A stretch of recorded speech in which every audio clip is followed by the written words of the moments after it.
மேச ராசிக்கு இந்த வாரம் ராசியில சுக்கிரனுங்கிற ஒரு சுபக்கிரகம் இங்க வருதுங்க. இந்த வாரம் முழுவதும் அங்கே இருக்கும். அப்ப ஒளியான ஜோதிடம் நீங்க ஃப்ரெஷ் ஆவீங்க. அது பொதுவான கணக்கு. 6ஆம் தேதியும் 7ஆம் தேதியும் சந்திராஷ்டமம், தேய்பிர சந்திராஷ்டமம் கிடையாது. இது போல ஏதாவது தேய்பிர அமைப்பு இருந்தாலும் இன்னும் ஒளி குறையல. பௌர்ணமிக்கு அடுத்து ஒளி குறையாத அமைப்புல இந்த சந்திராஷ்டமம் வர்றதுனால உங்களுக்கு பெரிய பாதிப்புகளை தராது.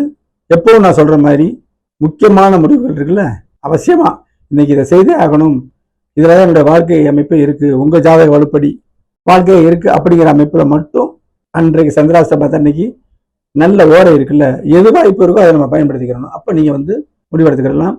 நாளைக்கு முடிவெடுக்கலாம், நாளை மறுநாளும் முடிவெடுக்கலாம்ங்கிற ஆப்ஷன் இருக்கும் பொழுது இந்த சந்திராஷ்டமத்தை தவிர்க்கிறது நல்லது. ஒவ்வொன்றுக்கும் விதி விலக்கு அனைத்து விஷயத்திலுமே ஜோதிடத்துல இருக்கு.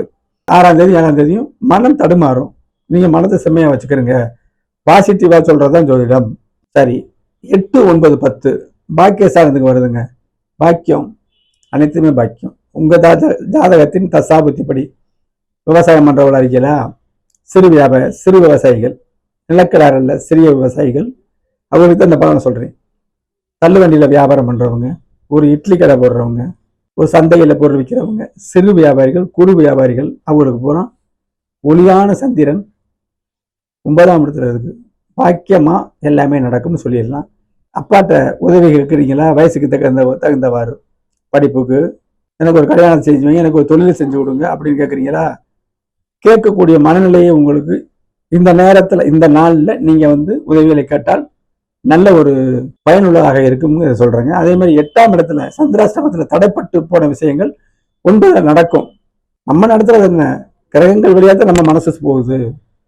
அப்போ பாக்கியங்கள் நடக்கும். தெய்வ தரிசனம், ஏதாவது ஒரு கோயிலுக்கு போகணுமா செய்யலாம். ஒரு தர்மம் செய்ய நினைக்கிறீங்களா, இந்த காலகட்டத்தில் செய்யலாம் அப்படின்னு வரும். 11, 12 இறுதி நாள்கள் வருதுல, அதுல 10ஆம் இடத்துக்கு வருது ஒளிச்சந்திரன். அமாவாசை அகலங்க 10ஆம் இடம். ஏற்கனவே லக்கணத்துல சுக்கிரன் இருக்கு, நீங்க பலமானவர்னு அர்த்தம். 7ஆம் இடத்தை பார்க்கும். அப்ப கூட்டு தொழில் செய்றீங்கல்ல, அவங்ககிட்ட ஒரு நல்ல அமைப்பா இருக்கும். அப்ப 7ஆம் இடத்துல சுக்கிரன் ஒளி. அப்ப வியாபாரம் செய்யும்போது நமக்கு எதிராக வர்றாங்கல்ல வாடிக்கையாளர்கள், வேலையாட்கள், அனைவருமே 7ஆம் இடம். வீட்டில் எடுத்துக்கிட்டீங்கன்னா 7ஆம் இடம் மனைவியை குறிக்கும். எல்லாருமே 7ஆம் இடத்தை குறிக்கும். நமக்கு எதிரே இருக்காங்க அப்பா அம்மா எல்லாருமே, அதுக்கப்புறம் நல்லா இருக்கும். 10ஆம் இடம் வெளிச்சம். சரி, சிறு வியாபாரிகள் தான் நீங்க, இந்த வாரம் சரியில்லை. இந்த 10ஆம் இடத்துல வெளி வரும் பொழுது இந்த வாரம் பூரா பின்னடைவாக இருந்தாலும் வார இறுதியில உங்களுக்கு தேவையான பொருளை கொடுத்து போகுங்க. இதாங்க மேசராசிக்கான அமைப்பு.